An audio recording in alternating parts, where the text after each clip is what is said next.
How do we think about development in rural communities? Are we stuck in the past, hoping to hold on to memories of how things have always been? Or are we exploring potential new options for economic and community development? Are we reacting to current issues like housing and grocery unaffordability and organizing to support current needs? Can we preserve culture and history while also providing opportunities for the future? You're listening to Getaway, a deep dive into rural America's recreation economies. I'm Ilana Newman, a reporter for the Daily Yonder. This podcast series will take us all over the country, from my home here in the Southwest to New Hampshire, West Virginia, Washington, Oregon, and Utah.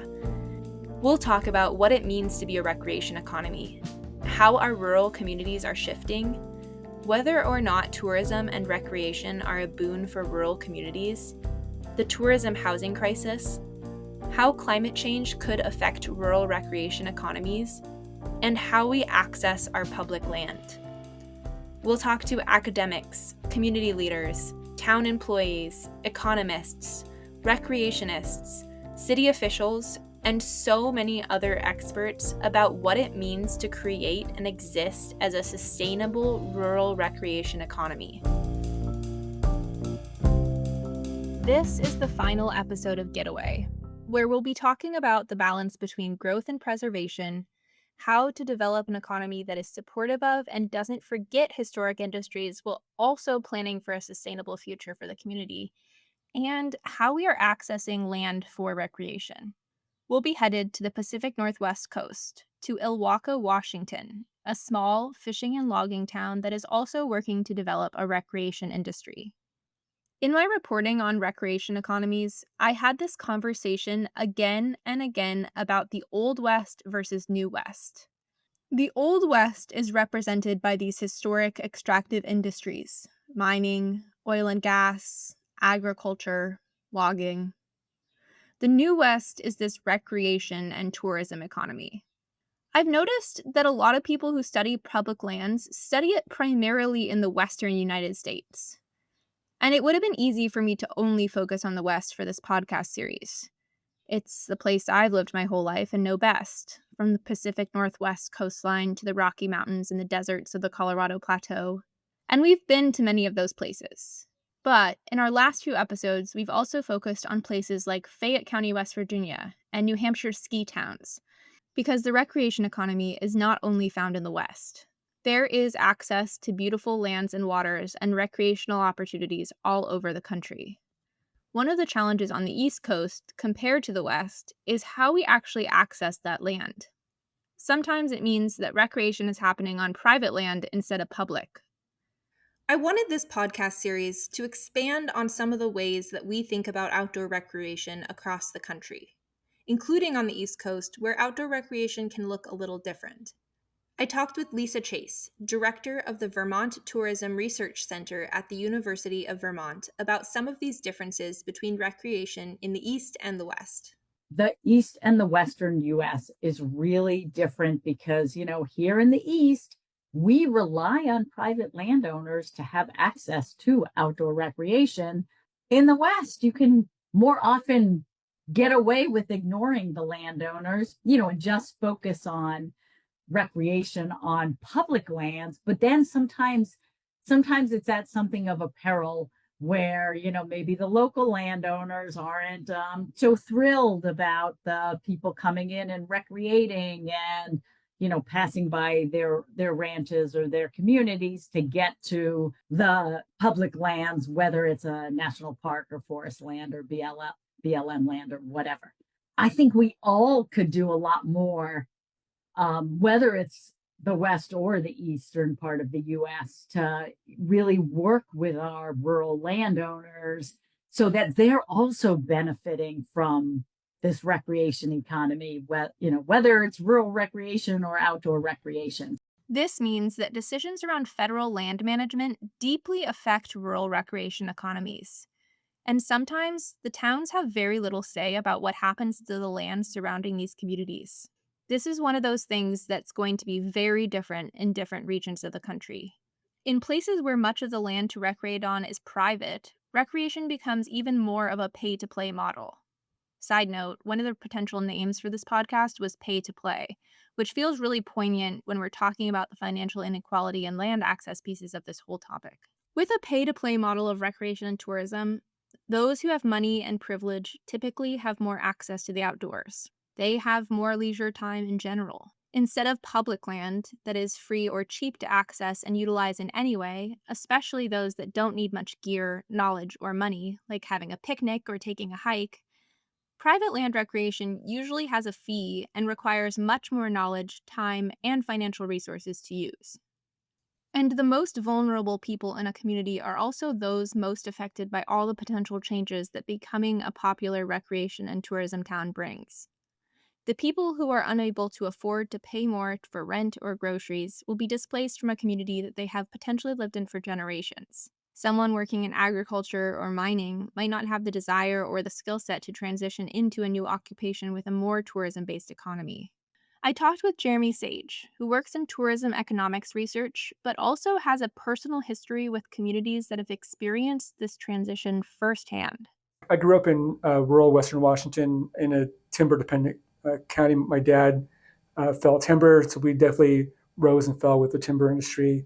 This was back in the 80s when late 80s, early 90s, when timber really got hit with the fallout around Endangered Species Act, spotted owl, all those things that kind of went along with that Northwest Forest Plan, all those kind of little hodgepodges of economics, social situations that really changed what the forest industry looked like back in the 80s and 90s. That area near Port Angeles on the Olympic Peninsula out there is still really not recovering, in my opinion, from where that was. I think there's a strong desire from a lot of folks that are out there and a want for that timber to return. I don't think it's going to. They need to, how do they identify opportunities to expand upon that? And kind of growing up in that space and then going away and going to school, I got my PhD it's an interdisciplinary PhD from Washington State University in economics, rural sociology, and geography, kind of combining that to hopefully better understand regional economics mostly. How do dollars and opportunities and challenges flow throughout a community, throughout a region? Earlier on, it was around food systems and those challenges and opportunities.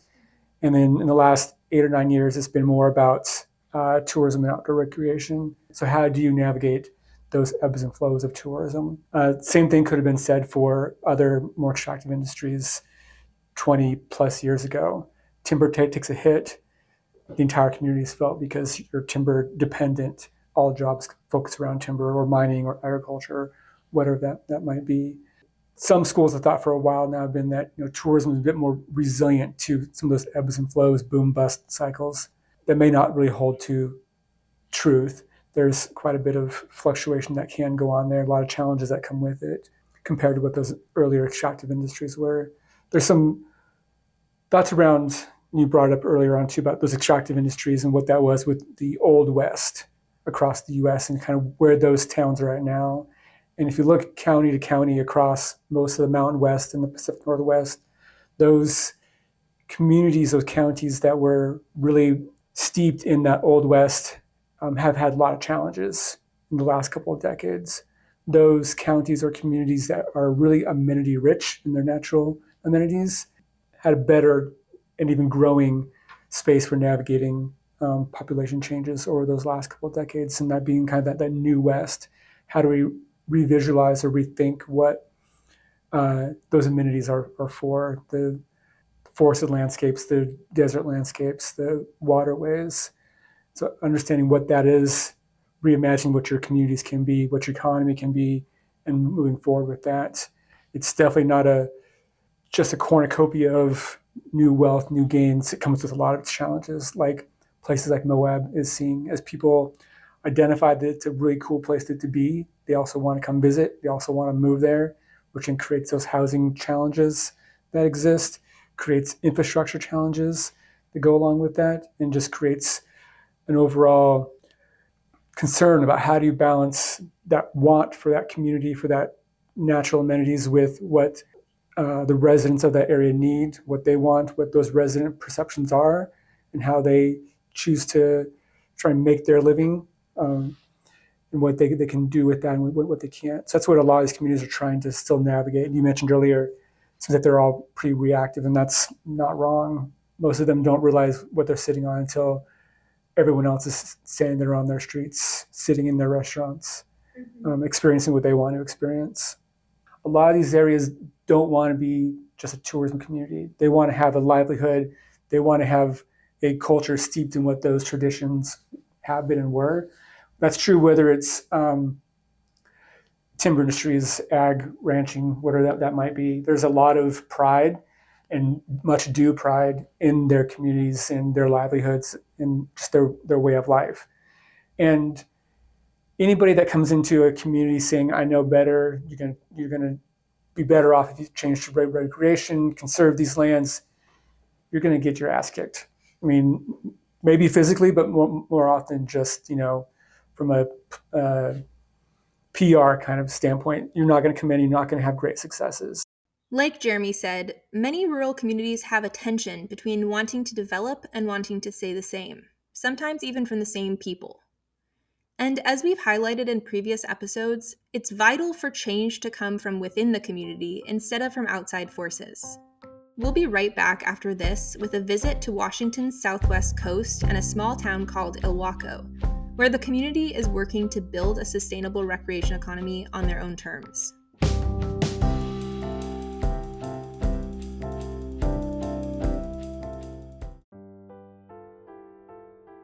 Hey there, I'm Claire Carlson. And I'm Julia Tilton.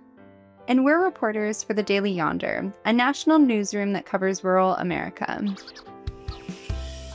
Every other Wednesday, we host the Rural Reporter's Notebook, a podcast giving you a behind-the-scenes look at how we're covering small-town stories from across the country. There's a lot of myths about rural America out there. You can count on us to unpack today's biggest topics and what they mean for life in rural places. From natural disaster recovery to DEI programs to the coastal town that fixed its erosion problem, the Rural Reporter's Notebook brings you an inside look at how we find, tell, and share stories about rural life. Find us on the Rural Remix feed, wherever you get your podcasts. You're listening to Getaway, a deep dive into rural recreation economies. When I drove into Pacific County on a Wednesday last November, it wasn't raining. That's rare for fall in the furthest southwestern Washington county, right on the coast, just north of the Oregon border. I watched the sun set over the Pacific Ocean that night, turning the sand and sea and sky shades of pinks and purples and blues and yellows.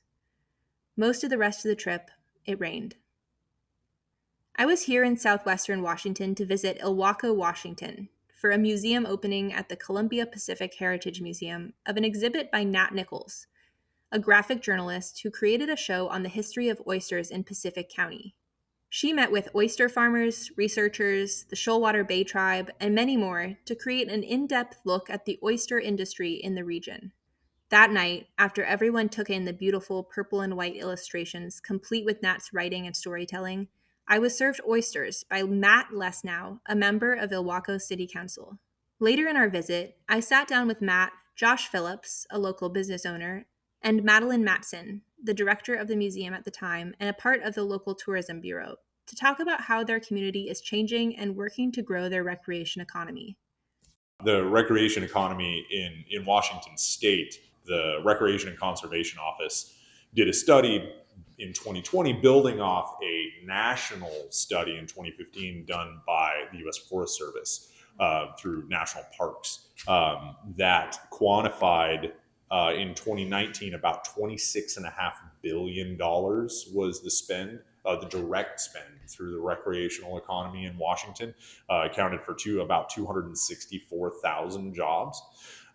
In the 19th legislative district specifically, about 741 million of that.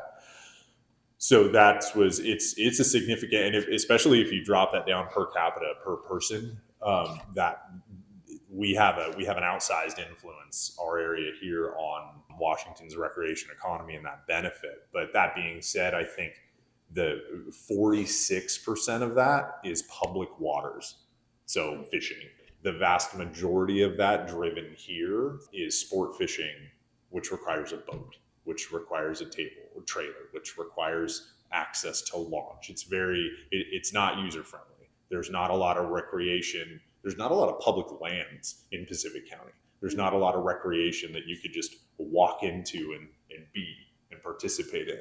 I think that's more so as we kind of pivot a little bit and try to strengthen. Traditionally, we are a resource extractive economy: shellfish, fish, timber.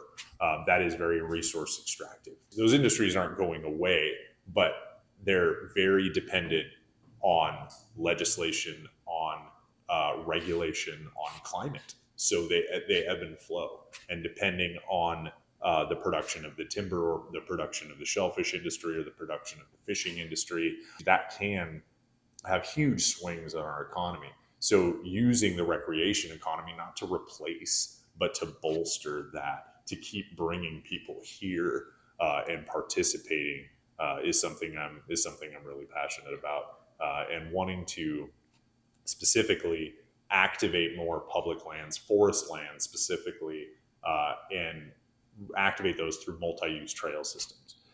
Specifically, mountain biking, that people travel. If you get a decent trail network, you will get people to come, and they will be driving Rivians with $12,000 bikes strapped to the back of them, right? And they will stay a night or two, and they will spend time, and they will spend money in your community.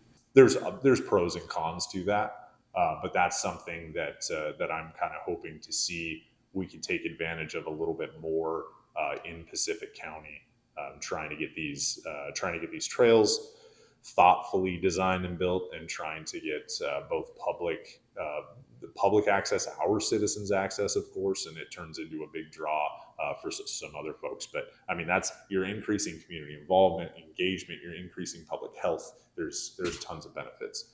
The recreation economy is like a triple bottom line for a community. It's good for our economy, it's good for the people, and it's good for the environment. Ilwaco sits right at the mouth of the Columbia River, between the river and the Pacific Ocean. To the northwest, the town is surrounded by dense forests, and one of its main industries has historically been logging. In the northwest, a lot of forest land is owned by logging companies, but is sometimes still accessible for recreational use like hiking, biking, hunting, camping, and more. As you drive around the forests of Oregon and Washington, it can sometimes be really hard to tell where public land ends and private lands begin. But sometimes a gate will tell you the answer. There haven't always been gates to keep people off these private lands owned by logging companies like Weyerhaeuser, but when people don't take care of that land, it gets gated off. I'll talk a little bit about the timber interaction, and it's one that we need to embrace because we have a ton of spending in public waters. We have a ton of spending in fishing. That's great. What I'm looking for is more land-based recreation. And that's kind of where you have had historically a little bit of tension between timber companies, between recreators, where there's public land, technically public land, that's totally surrounded by timber company land. And they gate it off and they won't let you pass through. We're trying to strategically create avenues and break down barriers there to get people back into those spaces. Traditionally, West Coast, East Coast doesn't have the same problem for whatever reason. But talking to our forester and talking to others, like, we have an issue with dumping here. People abuse access to these spaces. They use them to dump garbage, couches and trash and cars and all the things. And so that's one of the reasons the gates have gone up. And that's one of the reasons people have been like, yeah, you know what? We need to gate that because we can't take care of it. But we can take care of it. We just need to budget for it. It's going to cost money. But Weyerhaeuser, they do the same thing. They're like, I've asked their regional guys, I've asked their forest engineers, how do you deal with it? Like, how do you stop it? He's like, well, we don't. We just budget for the removal. Like, we take care of it. It's going to happen. And my mantra has been intentional use precludes unintentional use. So if we can get people back here, the kind of people that are invested in preserving these outdoor spaces and contributing to them, if we can get those people visiting these spaces frequently, it will deter the unintentional use, because now you have everybody has a 4K video camera in their pocket, right? So the risk of that will be a deterrent enough, I believe. Interestingly, it can still be possible to access even these gated forests, but it comes with a cost. Weyerhaeuser has a recreation program where you can purchase permits to access specific tracts of land for a year. A motorized permit allows you to unlock a gate and drive in, and comes at a cost of around $350 a year. A non-motorized permit only allows you to hike past a gate and costs around $100 a year. Josh Phillips is also a member of Ilwaco City Council, and he owns a fly fishing shop in downtown Ilwaco. I think I have a different but valuable perspective on some of this as a lifelong angler and hunter. The assumption amongst the community that participates in some of these gated properties is that back in the day that these lands were going to be, that when they were sold to Big Timber, were going to have a public element to them. But the issue is that a lot of these timber companies are now have a fiduciary duty to their shareholders to make money. And although I know they like to blame the end user for the dumping of trash, there's a lot of states that have figured this out. You know, Washington isn't the state with the most public land, but yet like that's the problem that we have is a tough one for me as an angler and hunter to swallow, because I'm fortunate enough to pay the absorbent fees to unlock a gate and go through there and look at everybody else and be like, oh, that sucks. But yet I go up there and I pick up trash when I find it, and some of the stuff has been there for months. It's like, it's not like or years. It's not like they're out there picking up trash every day. You know, it's people that find a connection to these places, that learn to love them and experience them and want them to be there for their kids and the next generation, that I think is the missing element in a lot of these cases. Yes, there's an element of the dumping. Most of it's outside the gates because you can't get through the gates.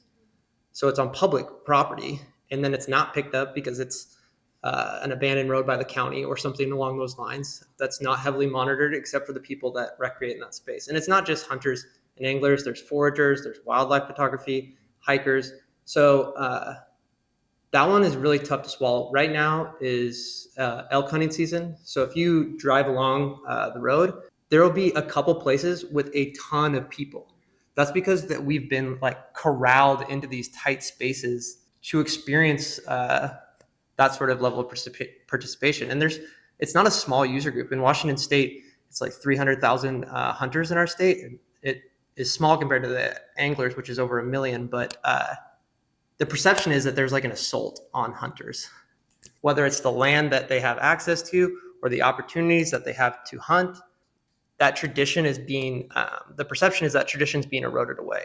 And it's really frustrating because the connection to your food source, which is something that has so much pride in our community, that is a big element of it. There is so many people out here that I've had amazing conversations with that have pictures with their great grandfather on their first elk hunt, you know, and that connection to their meal. This is the same as the shellfish industry, that sort of pride that you have in getting to know this product was from here and it has a story behind it is crazy valuable. You know, I think that is also part of why the shellfish industry seems to be very successful. And I only know a small snippet of it, but like for me, I want to know where that oyster came from. When I go out to a restaurant, I want to know the story of that fish, and it brings me closer to this community.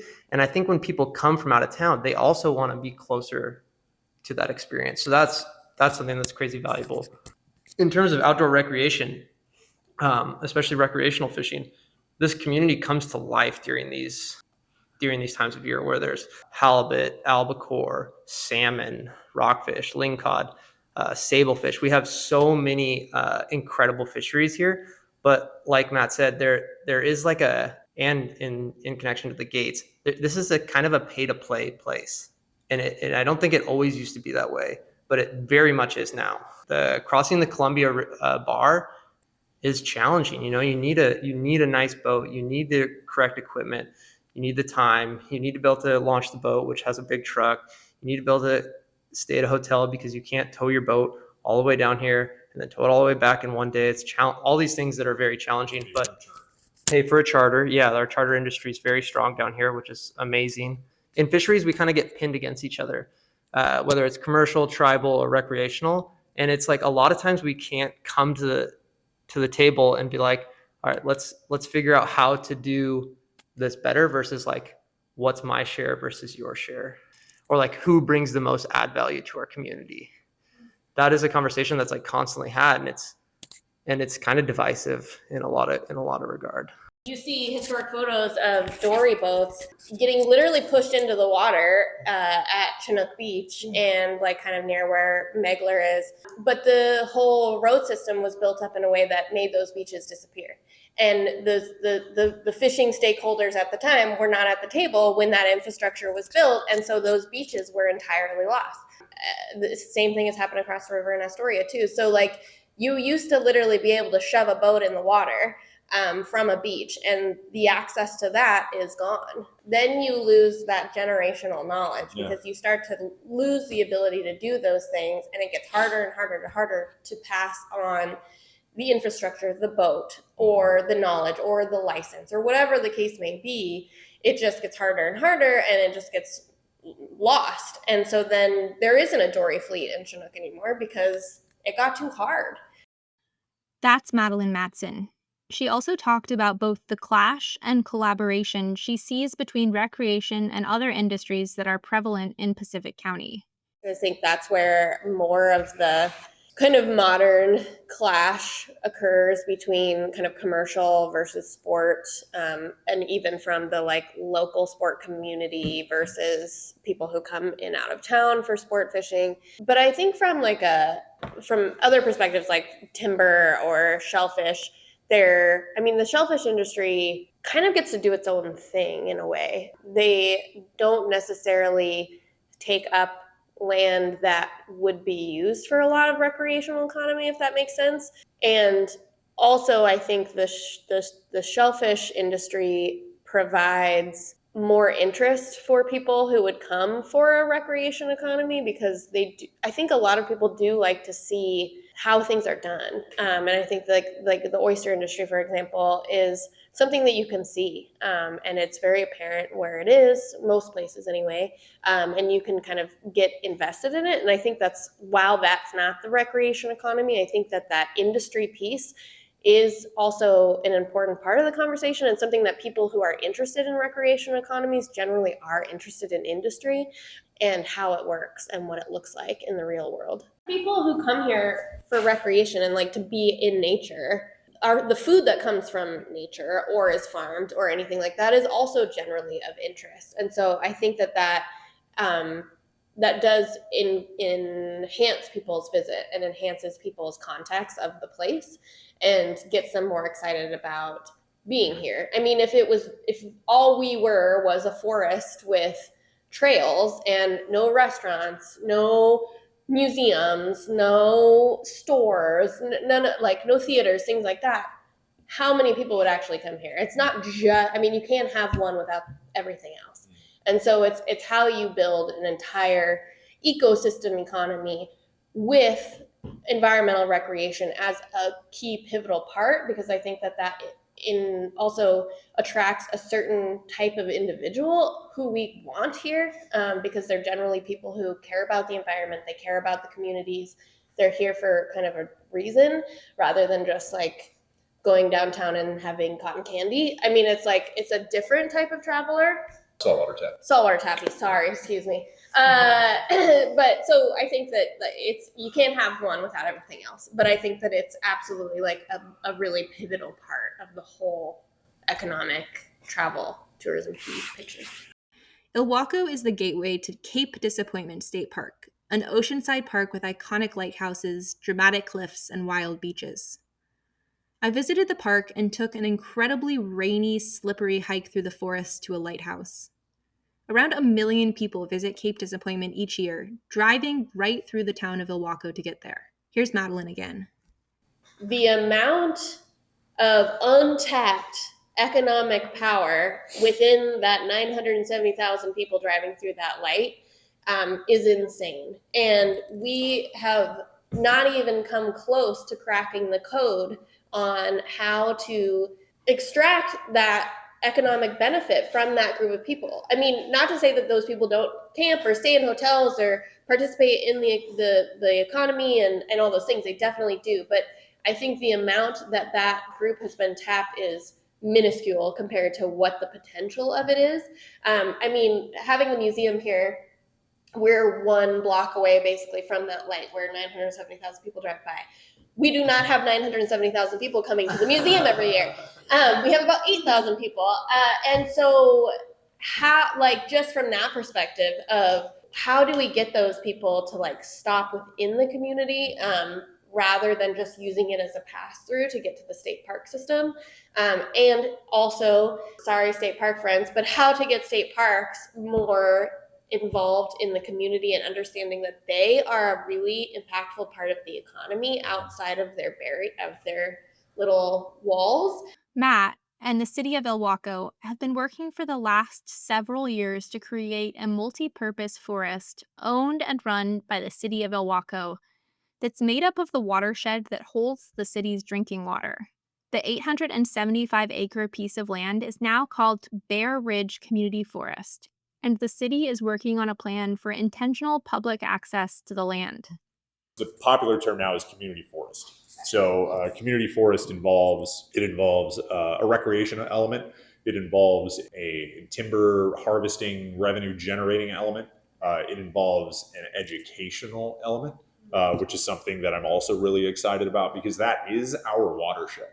That is where the city of Ilwaco gets their drinking water. It would be so cool to get high school kids and middle school kids up there, see a working forest that has scheduled timber harvests, that we're mapping out our revenue, we're mapping out our impact and what we can do and replanting. And we're not replanting the monoculture hemlock that was there. We're replanting hemlock and spruce and cedar and a more natural stand, like what you would find if it was just let to go wild. And so that's diversity. It's been harvested sections of it have been harvested twice, up to 3 times. So that you can go in there and you could see the old growth where the stumps that are still there that are massive, and you see how far apart they are. And so you could see what a true old growth forest was, but that's not been that way since the very early 1900s, late 1800s. We won't get that back, and that's okay. But we can. There are places in the state where that exists, and they're working towards that, and that's awesome. But seeing the working forest, seeing the history of the forest, seeing a water treatment plant, a reservoir, we can do so much with the Dillon Jude Harrell Community Center and their after school programs. We can do so much with the middle school and the high school to get engaged. I keep saying, if I had that opportunity, if I knew that existed, if we had the access, if we had the deliberate, let's go out here and learn about this stuff, I probably would have taken a much different education and career path. The issue of access and generational knowledge is also a big challenge when it comes to developing a recreation industry. If you don't know it exists, it's never going to be something you'll pursue. In small towns, kids often end up in the same jobs that their parents had because they don't see any other options. There's definitely value for kids leaving the community that they are from and gaining perspective from other places. But also, it's in a rural community's best interest to have reasons to return. And having economic diversity and innovative ideas is one of the best ways to bring kids back and get them reinvested in the communities that raised them. Ilwaco already has a lot of younger people working to sustainably develop and support the community that lives there already through projects like this community forest. Historic extractive industries like mining and logging often provide higher paying jobs compared to tourism and recreation, which typically support more minimum wage jobs like retail and hospitality. However, tourism provides more sales tax and lodging tax, which supports the local economy, but not necessarily local families directly. There's kind of this give and take between where money should be spent that feels like an inherent point of stress in our current political environment. Should we be prioritizing money in the pockets of the people or the government? And in this case, I'm talking about local government within towns and counties, but of course, all these issues can be amplified to a national audience as well. Do we want more taxes that support infrastructure like roads, schools, public transportation, water lines, affordable housing, internet, and public safety? Or do we want higher paying jobs that allow individuals and families to have stability and support themselves through increasing costs of living? Ideally, it's not one or the other, it's both. There needs to be diversity in industry, having manufacturing that pays higher wages, while also having a sustainable tourism industry that provides lodging taxes might provide that balance. But of course, this looks different everywhere. If there's anything I learned while reporting for this series, it's that people are thinking deeply about these issues from all different perspectives. From academics and economists, to nonprofits and land managers, to town managers and chambers of commerce. There are so many people tackling these topics. And there is no one right answer for every community. Potential solutions need to be specific to each community and need to be driven by local leaders. There are so many more topics and things that we could talk about around rural recreation economies, but hopefully this series provided a little bit of a look into what it means to be a rural recreation economy, some of the challenges that these communities are facing, and some potential solutions that individual communities are pursuing. You've been listening to Getaway, a deep dive into rural recreation economies. I'm Ilana Newman. Thanks for listening. You've been listening to Getaway on the Rural Remix podcast feed. This episode was produced and edited by me, Ilana Newman. Julia Tilton is our associate producer, and our executive producer is Joel Cohen. Original music by Quincy Ponver and Leo Posel. Reporting for this series was made possible in part with support from the Lore Foundation. Lore works with people in the rural Mountain West to improve quality of life. Rural Remix is a production of the Center for Rural Strategies, and we would like to thank the staff of the Daily Yonder and the Rural Assembly.